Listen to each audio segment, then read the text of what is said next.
Nature has always been mankind's greatest source of inspiration. Artists, teachers, scientists, and philosophers have fed off her springs, relished in her beauty, and marveled at her infinite mystery. In 1968, John and Betty Gray were inspired by this majestic location among the peaks, ponderosas, and rivers of Central Oregon. They envisioned a resort community where man and nature would coexist. Their commitment to preservation and wildlife education inspired every detail of Sunriver Resort. Gray and his partners set strict design parameters for the development, with an emphasis on open space, safe wildlife passage, and native landscapes. The entire project was designed to flow naturally from its surroundings. Branches, rivers, tree canopies are always curving and irregular. If you look at Sunriver, it's exactly like that. Sunriver meanders, nature meanders. Charles Kuralt of CBS Television said it best. To find a developer who really does believe that what's good for the deer and the owls and the grass and the river is also good for people is an overwhelming surprise. But that's what we found in Sunriver. The first building completed in the center of it all was called the Ecologium, and the first person hired was naturalist Jim Anderson. The Nature Center is the beginning of parents and kids learning about the world they live in. First time I went to the Nature Center and the Observatory, I was 8. We went to the Observatory program at night, and I was hooked from the very beginning. I've never seen a place like it before. It is vital for children to stay connected with the wild things that are happening around them.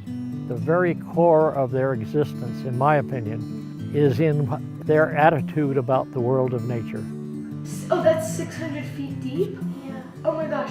What you learn when you're young affects your whole trajectory going forward. The Nature Center definitely affected how I see the planet and the importance of where we live. We have a very ambitious outreach to the Bend Lapine School District.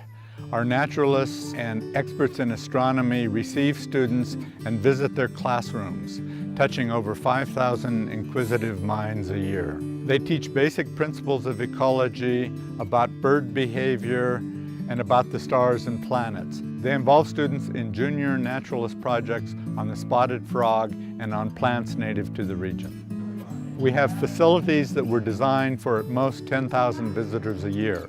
We presently have over 45,000 visitors a year. The Nature Center and Observatory has become, over the last 10 years, victims of our own success. Our rapid growth in visitor numbers has exceeded the capacity of our facilities. So the Board of Directors in 2017 kicked off a capital campaign set to raise $4.3 million. Those funds will be used to build a new Discovery Center, a new planetarium and theater, and a new outdoor education center. In addition to that, we'll use funds to expand and improve our raptor habitats, our botanical garden, and expand the footprint of the existing observatory. What that's going to allow us to do is greatly improve the visitor experience with new exhibits, traveling exhibits, and new opportunities for visitors to understand the natural world. He does look tired. He is nocturnal, so he is really busy at night. We have such a great group of staff and volunteers here at the Nature Center and Observatory. These new facilities will allow them to do so much more of what they already do so well. We were in a race. We get our constituency saying again and again and again, you need facilities that are of the same quality as your staff, because your staff are wonderful, but your facilities are in need of tender, loving care and expansion. So we're looking at the Whirlpool Galaxy. The staff are incredibly enthusiastic, and if it wasn't for them and taking the time and the patience to teach me when I was very young, I wouldn't be still doing astronomy today. And they are what makes the observatory such an amazing place. Often when you learn about astronomy facts, or you hear space news. It seems like a very distant and abstract concept. But when you're there, it's a tangible thing because you're seeing the actual galaxies and the actual star clusters for real. It's not a Hubble picture. And that is super unique. Because of just seeing that vastness of space, you realize that we really are on a small, pale dot. We affect the Earth and the Earth affects us.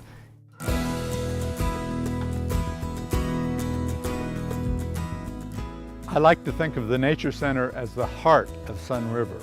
We are obligated to keep that vision alive. We are all collectively responsible for educating the next generation. And I'm convinced that a young person who looks a barn owl in the eye, and it's a magnificent thing to do because they have such big eyes, will be more concerned about destruction of that owl's habitat than somebody who has never looked a barn owl in the eye. The job of an educator is not to tell people what to think, but to tell them how. The key is to teach people, starting very young, how to observe and how to form hypotheses and how to rely on the evidence to draw conclusions. Science is fun, and when young people are exposed to people who know what they're talking about in science, then they can have fun as they learn how raptors can fly, how rockets can be launched, and how bees are operating in our hive. So if they're having fun, they absorb everything that goes on around them, and they absorb the science. And so when they leave here, they will take the experience of the fun along with the science that they have learned and retain it for life. Young people who are taught to use nature in a constructive way will grow up to become adults that use nature and don't use up nature. We need to have something left for others to enjoy in the next week, in the next year, in the next century. And that's what these teachers do with kids when they bring them out, to show them how one part is connected with another part. One piece of nature cannot exist without all of it being in good balance. The Sunriver Nature Center is the voice of nature's wisdom.